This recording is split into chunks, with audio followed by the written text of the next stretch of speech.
Listo. Entonces, lo más importante, algunos aspectos básicos de los estudios de proceso es que ustedes seleccionen la prueba de contraste como la mejor disponible hasta ese momento. Entonces, en este ejemplo que les pasé, son pacientes que tienen cáncer de próstata, sospecha de cáncer de próstata. Aquí vale la pena aclarar que los pacientes estaban sumamente seleccionados, que eran pacientes que fueron reclutados en un tercer nivel de atención. Entonces, bueno, pues eso podría cambiar un poco la certeza diagnóstica de la prueba. Entonces, aquí se está contrastando como gol estándar la biopsia como mejor estudio posible y antígeno prostático, o en el ejemplo del video, era elastografía. El objetivo general de este estudio fue probar la elastografía. Al final vamos a contrastar ambas pruebas y vamos a definir cuál fue la mejor prueba posible. El desenlace siempre en los estudios de proceso es sensibilidad, especificidad, los valores predictivos y las razones de verosimilitud, es decir, la certeza diagnóstica.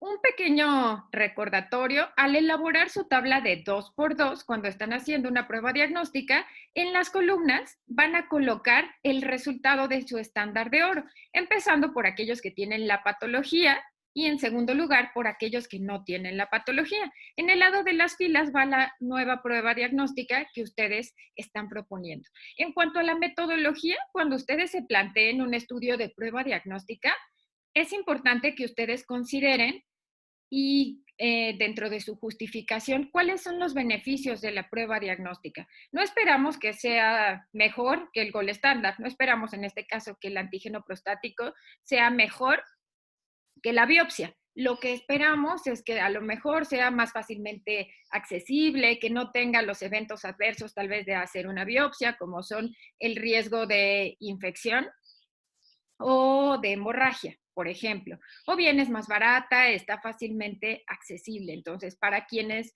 de ustedes van a hacer un estudio de prueba diagnóstica, en su justificación es importante que consideren cuáles son las ventajas que ofrece.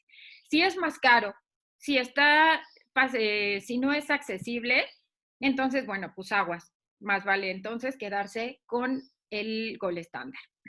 Entonces, en cuanto a las casillas, en la primera casilla vamos a tener a los verdaderos positivos, aquellos que con la prueba positiva, con la nueva prueba positiva salieron con la enfermedad y se corroboró con en este caso, el resultado de la patología. Después, en la casilla D, tenemos a los verdaderos negativos, aquellos que tuvieron el resultado de la nueva prueba negativa y que no se corroboró el resultado por biopsia. Tenemos también falsos negativos en la casilla C y falsos positivos en la casilla B. Dependiendo de la patología que ustedes estén observando, ustedes van a tener que dar prioridad a falsos positivos o a falsos negativos. En este caso, dado que el resultado es cáncer, bueno, quizá tendríamos que priorizar y evitar la menor cantidad de falsos negativos, que son pacientes que se quedarían sin un tratamiento, en caso de que el diagnóstico y el tratamiento mejoraran el pronóstico. Después, es importante entonces que se acuerden que es la sensibilidad. La sensibilidad, al hacer la tabla de 2x2, vean, la sensibilidad y la especificidad la vamos a tomar en cuenta en las columnas. Entonces, vamos a partir de aquellos pacientes que tenían el resultado de su gold estándar positivo.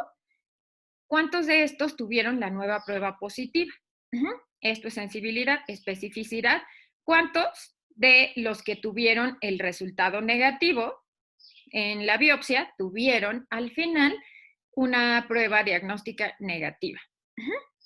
Los valores predictivos, por el contrario, es lo que nosotros utilizamos en la clínica. A nosotros lo que en realidad nos sirve es saber de aquellos pacientes que tuvieron la nueva prueba positiva, cuántos de ellos tienen la enfermedad. Entonces, para los valores predictivos positivo y negativo, bueno, partimos a partir de las filas. Esto es un breve repaso nada más para adentrarnos a curva ROC. Ahora bien, la curva ROC, ¿cuál es la utilidad de nuestra curva ROC? Se utiliza cuando tenemos una prueba diagnóstica que está en una escala cuantitativa. En este caso, tanto elastografía como antígeno prostático estaban en una escala cuantitativa. Cuando no sabemos cuál es el punto de corte que nos ayuda a identificar o a descartar la enfermedad, entonces es cuando utilizamos una curva ROC. Creo que uno o dos de ustedes van a utilizar en sus proyectos una curva ROC. Es importante, si no la utilizan en este proyecto, pues que la sepan interpretar. Entonces, lo primero es, vamos a tener que elegir una variable.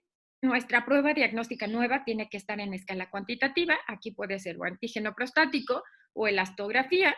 En nuestra variable de estado, bueno, esta variable es dicotómica y aquí ustedes tendrán que seleccionar o bien la presencia de cáncer o no cáncer, de acuerdo a lo que ustedes estén interesados. En este caso, a lo que nosotros queremos calcular es la presencia de cáncer, que está codificado como 1. Vamos a poner siempre nuestra línea diagonal de referencia y vamos a crear o a pedirle al programa que nos dé las coordenadas de la curva ROC, pero además necesitamos el área bajo la curva y su intervalo de confianza. Entonces, hasta esta parte no hubo ningún problema, todos hicieron bien los pasos. Después tenemos este resumen de procesamiento de datos. Desde aquí es importante que ustedes vayan especificando la prevalencia de la enfermedad y que vean el impacto que esta tiene. Entonces, en la población hay una prevalencia, dependiendo de la edad, de cáncer de próstata hasta 25%. Pero vean, nosotros tenemos una prevalencia en esta población de 40.8%, lo cual nos habla del grado de selección de la población. Recuerden que si ustedes quieren hacer una prueba diagnóstica, lo que ustedes tienen que considerar es incluir distintos estadios de la enfermedad. Es decir, no solo los casos que ya son prácticamente sospechosos, en los que ya se va a corroborar el diagnóstico. Es decir, se tendría que incluir pacientes que tengan prostatitis o hipertrofia de próstata, que pudieran ser un diagnóstico diferencial, tanto de alteración en la elastografía como en el antígeno prostático. Entonces, es importante que ustedes lo tomen en cuenta. Después tenemos nuestra curva ROC. Tenemos la diagonal de referencia. ¿Qué implica la diagonal de referencia? Está señalada en el 50%. Implica una sensibilidad del 50%, pero también falsos positivos del 50%. Es decir, cualquier prueba que esté por debajo o bien que atraviese la línea de referencia es una prueba que no va a ser de utilidad para la certeza diagnóstica. La prueba perfecta tendría un área bajo la curva de 1 y estaría ubicada en esta posición. Esta sería la curva perfecta. 100% de capacidad de predicción y de discriminación. En este caso, nuestra prueba tiene una área bajo la curva de 0.73 con intervalos de confianza que van de 0.73 hasta 0.80. Es decir, tiene una capacidad de discriminación de 76%. Es importante que ustedes, al hacer la curva ROC, señalen, aquí señalé cuál es el mejor punto de corte, el valor que tiene una mayor sensibilidad y una menor cantidad de falsos positivos, que es 1 menos especificidad.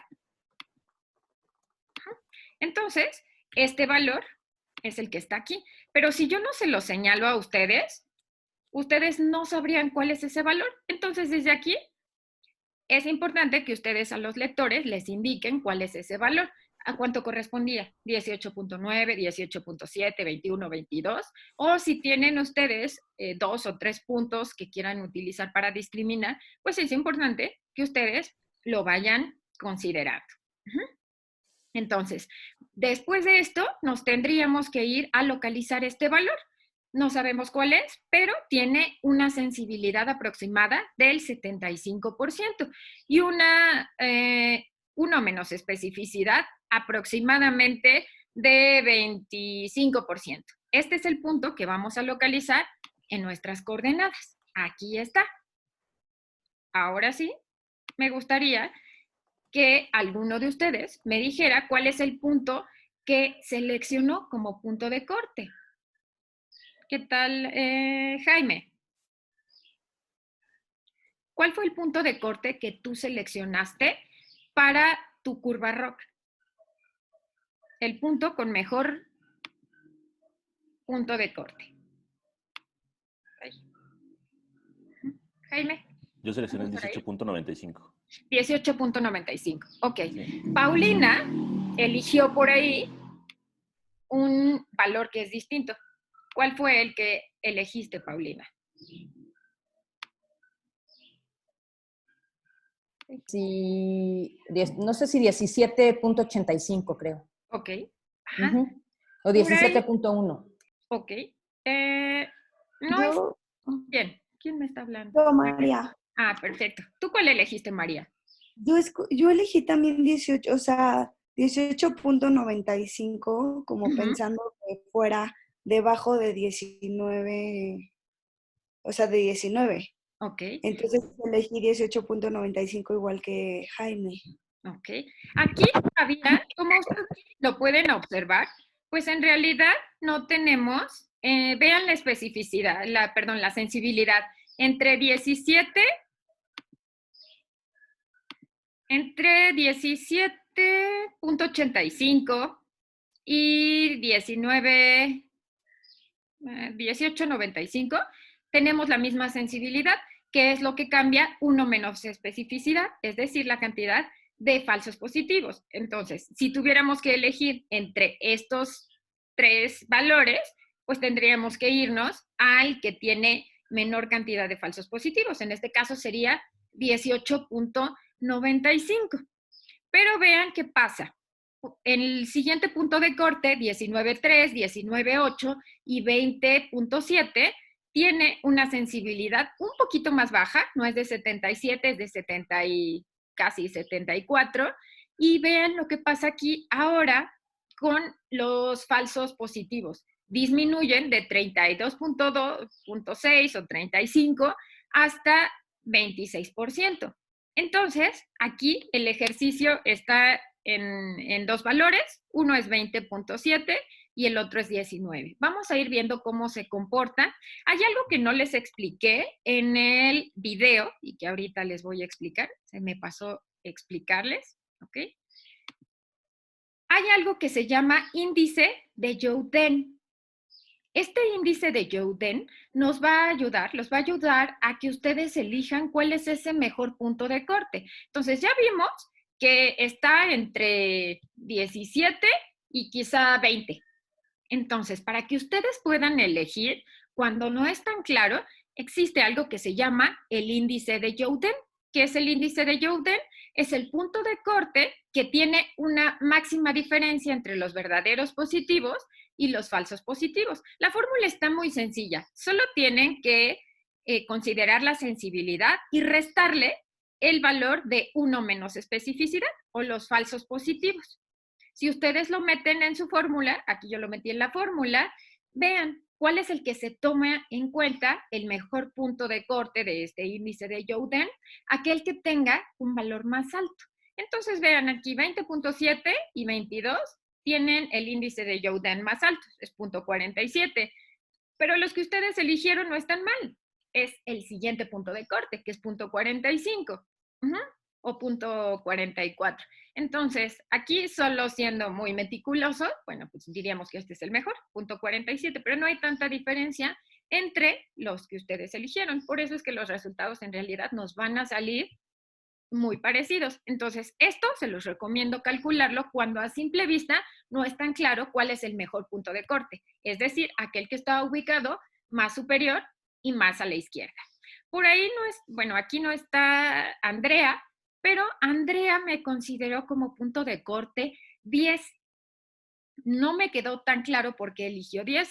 Quiero pensar, como Alejandro lo puso en su tarea, que es porque es el punto internacionalmente reconocido. Pero vean este punto de corte. Aquí se diferencia. No hay diferencia de una centésima. La diferencia, vean, es mucho mayor.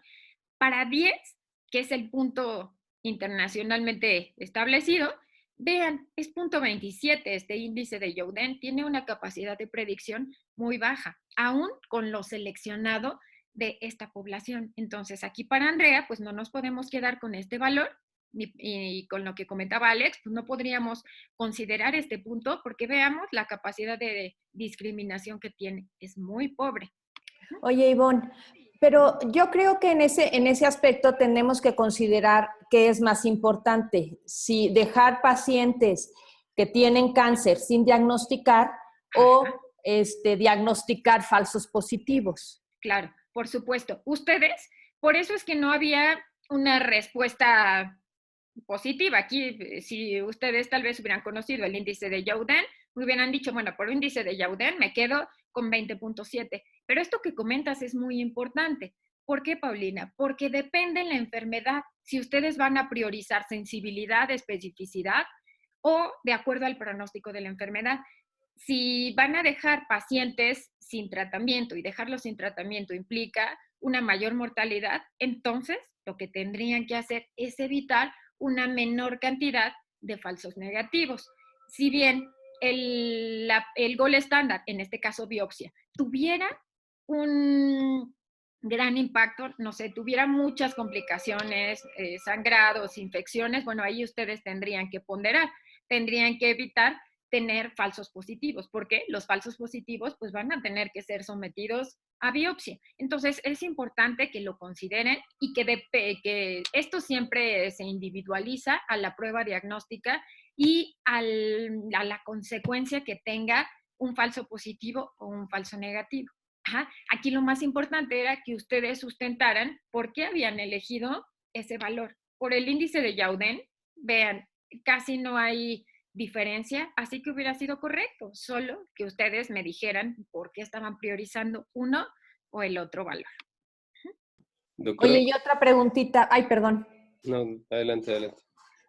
¿Y cómo calculamos ese índice de Youden a nivel de o sea, se puede calcular en ese PSS? Ajá, yo lo calculé, aquí, a ver, déjenme minimizarlos para que lo puedan ver. Yo calculé, esto lo hice en SPSS, cuando ustedes tienen la curva ROC, los datos de la curva ROC, estos datos, le dan doble clic, se los marca en negro y los seleccionan todos, lo copian y abren una nueva hoja de SPSS. Aquí en esta nueva hoja yo solo tengo el valor de antígeno prostático, sensibilidad y falsos positivos o uno menos especificidad. Lo que hice fue calcular una nueva variable y esta fue la fórmula. Sensibilidad menos la variable 2, que fue los falsos positivos, o uno menos especificidad, y ya me da el índice de Youden. No sé si me expliqué, Paulina. Sí, creo que sí, tendré que hacerlo para ver si lo entendí bien. Ok. Si no, les paso la presentación para que puedan ir haciendo el ejercicio, pero es sencillo. Alex. Sí, doctora, entonces la elección del punto de corte es a juicio clínico. A O sea, juicio clínico. el programa no nos va a decir, toma este punto de corte. No, el programa les da esto que que obtuvieron ustedes, esto. Okay. Les da esta curva. Aquí no está clara. Aquí ustedes, bueno, este sería el mejor, el punto que está más a la izquierda y más superior, pero no está tan claro. Hay otras ocasiones donde está sumamente claro y está aquí, ¿no? Y entonces aquí no hay lugar a duda. Pero el programa, pues lo que les arroja es cuál es la sensibilidad y la especificidad en cada punto de corte. Aquí ustedes son los que tienen que elegir. Ustedes tienen que decir si ponderan la sensibilidad o ponderan la especificidad, dependiendo la prueba diagnóstica y el desenlace que ustedes estén evaluando. El índice de Youden solo les ayuda a determinar, por ejemplo, en este caso que teníamos esa duda entre 17 y tal vez 20, cuál era el mejor punto de corte, bueno, pues les ayuda a discriminar. Pero siempre ustedes van a decidir si vale la pena sacrificar los falsos positivos o los falsos negativos, dependiendo la trascendencia que tenga el diagnóstico, el dejar a un paciente sin el diagnóstico o, por el contrario, someterlo a un estudio que tal vez sea innecesario. ¿Hasta aquí van todos bien? Sí. Sí.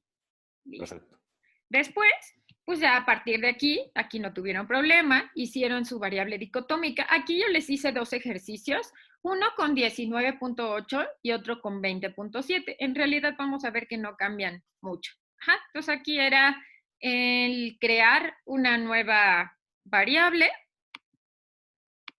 y después hacer su tabla cruzada. Aquí, ojo, vean que es importante.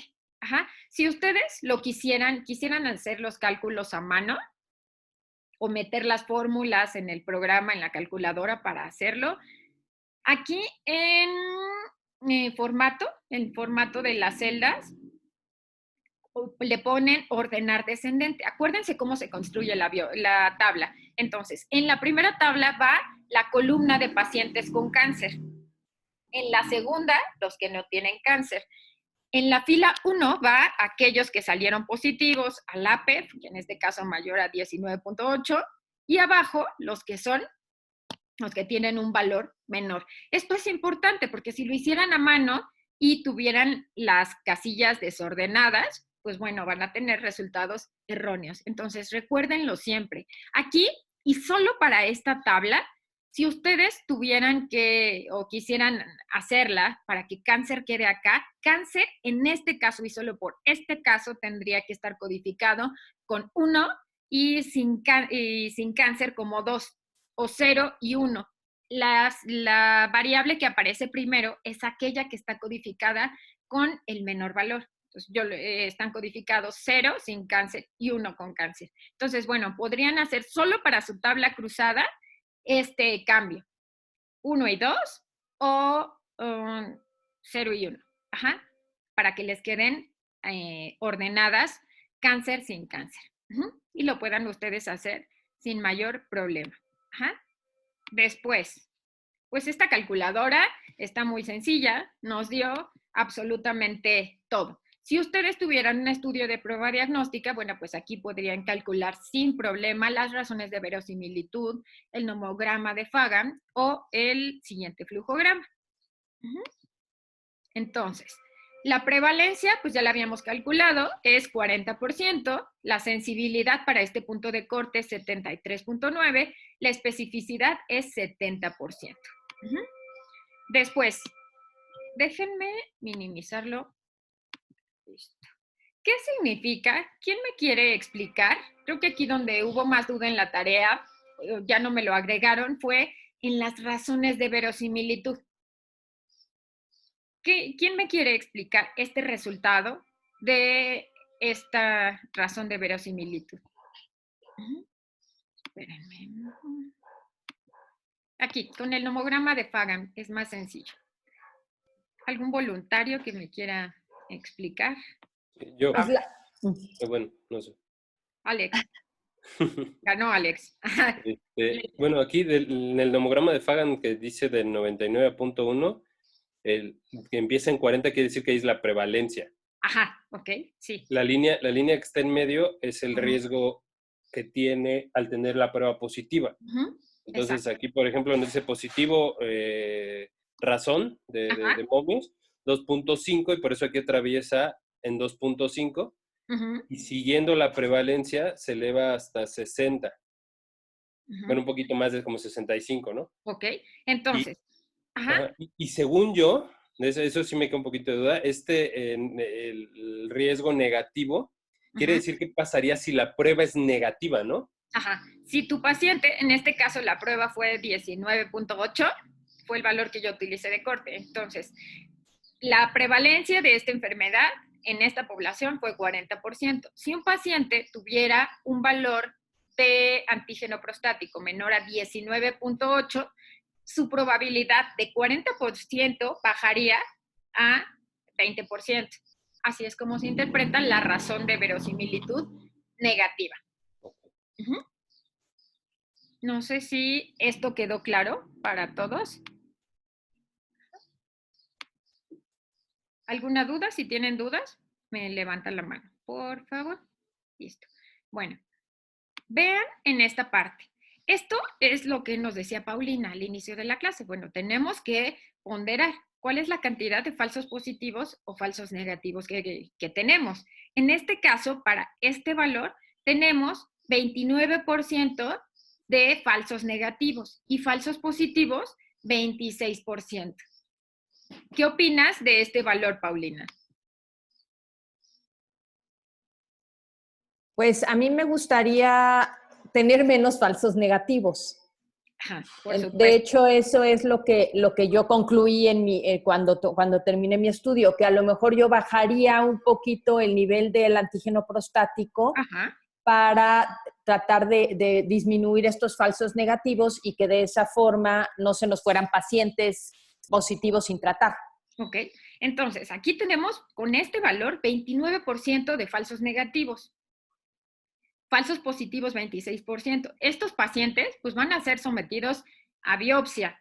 De aquí no sabemos, van a ser procedimientos innecesarios, vamos a tener, no sé, a lo mejor sangrado, hemorragia, pero tenemos que ponderar qué es más complicado o qué pone en riesgo la vida del paciente, que no le dé tratamiento o que tenga una infección o sangrado por la biopsia. Entonces, es importante ahí que ustedes lo contemplen. Entonces, ¿quedó claro cuál es la razón de verosimilitud?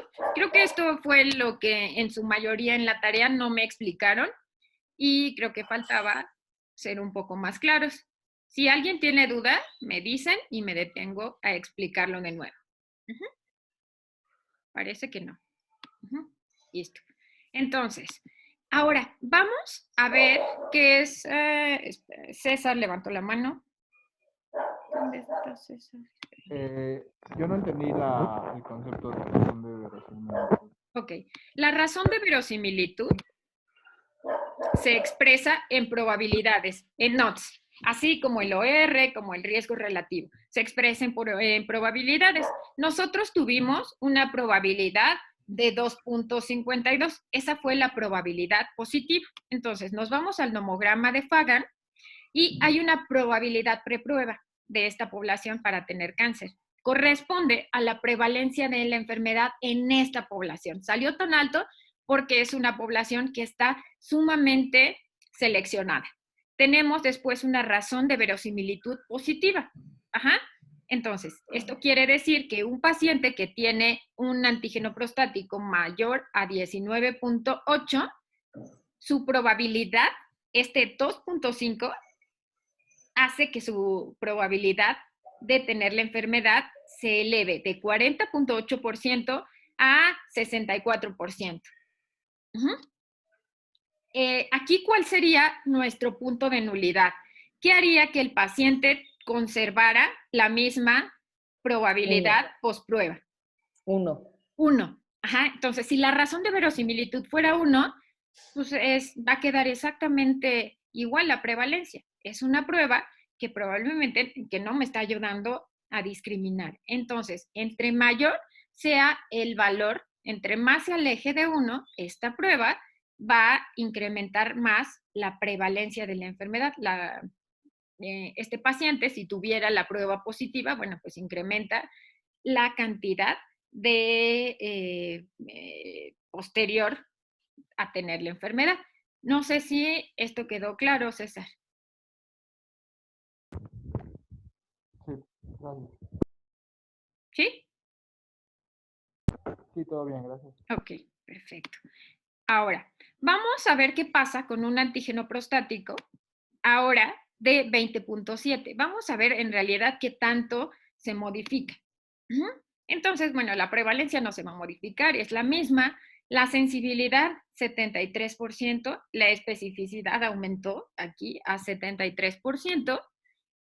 Y ahora vean los falsos negativos y los falsos positivos. Ahora, los dos, tanto falsos positivos como falsos negativos, son 26%. ¿Cómo lo saco?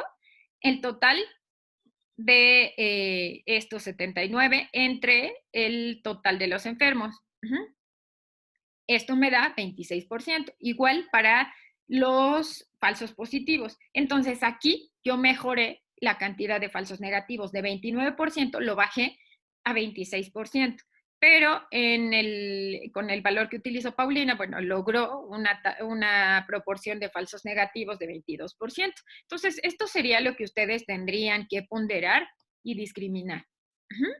Aquí vean, ahora la razón de verosimilitud, César, se incrementó de 2.5, se incrementó a 2.78. Vamos a ver cómo está el nomograma de Fagan. Ahora, un paciente que tiene 20.7 de antígeno prostático eleva la probabilidad de preprueba de 40 hasta por ahí del 68%. Ajá. ¿Qué pasa con la razón de verosimilitud negativa? Si el paciente tiene menos 20.7 o menos, con esta razón de verosimilitud de 0.36, ahora su probabilidad de tener la enfermedad baja a un 20% aproximadamente. Ahora, este estudio estuvo diseñado, el objetivo era determinar la utilidad de la elastografía, encontrar ese punto de corte en la elastografía que evitara que ese paciente fuera sometido a biopsias de manera innecesaria. Vamos a ver los resultados y díganme ustedes qué opinan. César. La probabilidad preprueba lo están considerando igual a la prevalencia. Es la prevalencia y va a variar dependiendo de cada población. Aquí la prevalencia, tal vez si hubiera sido un estudio realizado en el primer nivel de atención, pues la prevalencia hubiera sido muchísimo más baja. Entonces, siempre esa probabilidad preprueba depende de la prevalencia de la enfermedad. Okay. Y eso es lo que va a ir variando los valores predictivos, positivos, negativos y las razones de verosimilitud y, por supuesto, va a cambiar la probabilidad post-prueba de tener la enfermedad. Ahora, ¿cuál es al analizar el comportamiento de antígeno prostático contra elastografía, qué opinan? ¿Qué es mejor? ¿Qué tiene mayor certeza diagnóstica? El antígeno prostático, ¿no? Exacto. Ajá. Entonces, aquí el antígeno prostático era una prueba que ya se realizaba. Pero, pues vean, ahora la sensibilidad, 73% contra 64%. La especificidad, 73% contra 59%. Entonces, en este estudio es mejor el antígeno prostático. La cantidad de falsos negativos y falsos positivos con la elastografía es mayor. Vean, está casi cercano al 50%. Ajá. Y bueno, al hacer la curva ROC, tiene menor certeza diagnóstica la elastografía. Entonces, en este estudio, el antígeno prostático es lo que mayor certeza diagnóstica tiene. Si ustedes se meten a la página de NNT, ¿se acuerdan? En la que habíamos visto los resultados de número necesario a tratar, métanse nada más por curiosidad a ver cuál es la utilidad del antígeno prostático en general y cuáles son las recomendaciones. Entonces, tiene una gran cantidad de falsos positivos. Aquí, por supuesto, que nosotros estamos utilizando valores que son mucho mayores a lo establecido. En primer nivel de atención nos pedían que con valores por arriba de 4 los enviáramos a segundo nivel de atención. Entonces, si ya vimos ahorita cómo se comporta la sensibilidad y especificidad con 10 de antígeno prostático, ahora imaginen cómo se comporta la de 4. Pues es una prueba que tiene una sensibilidad y especificidad bajas. Y bueno, lo que dicen estos estudios de NNT es que el antígeno prostático no modifica la mortalidad de estos pacientes como screening. Entonces, bueno, chéquenlo para ver si se parece o no a los resultados que nosotros obtuvimos. Esta sería la última parte de la clase y nos quedan 3 minutos por si tuvieran alguna duda o comentario. Ahora sí, abrimos los micrófonos. ¿Dudas, preguntas? Yo tengo una duda más bien técnica. Sí. En los estudios donde comparan dos pruebas, cuando ponen las curvas ROC, generalmente lo hacen en la misma gráfica. ¿Hay forma de hacer eso en SPSS, de graficar, por ejemplo, la curva de AP y la curva de elastografía, como para ver que el AP fue superior? Sí, sí lo puedes colocar. Lo puedes ahí estratificar. Okay. Ahorita les hago una diapositiva con los pasos para que lo puedan ver, para que veamos cómo queda. Sí, te da la opción de ir contrastando diferentes paraclínicos. Ahí nosotros hubiéramos podido meter las dos variables y se los contrasta. Ahorita se los enseño. Gracias. Ajá. ¿Alguna otra pregunta? Doctora, ¿tiene utilidad hacer este mismo estudio, pero en los pacientes que salieron negativos para cáncer? O sea, ¿podría servir o tener alguna utilidad de decir, bueno, en los pacientes que fueron negativos para cáncer, el antígeno prostático tuvo una sensibilidad, de aquellos que no, o sea, para valorar un corte en este estudio? Claro. Acuérdense que cuando ustedes seleccionan en SPSS, en esta parte,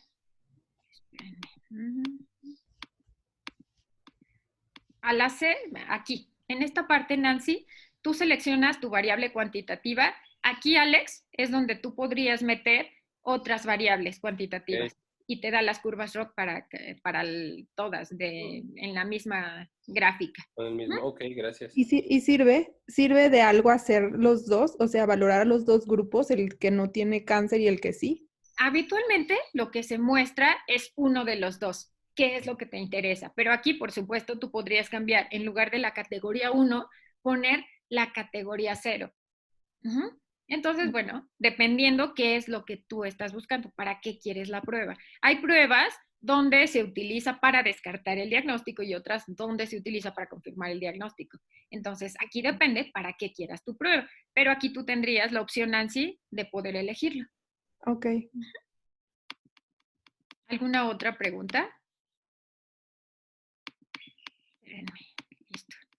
Bueno, pues esta es nuestra última clase. Ahora nos veremos hasta el siguiente semestre, que seguramente empezará en julio. Entonces, bueno, el siguiente semestre seguramente empezará a mediados, en la segunda semana o en la tercera semana de julio.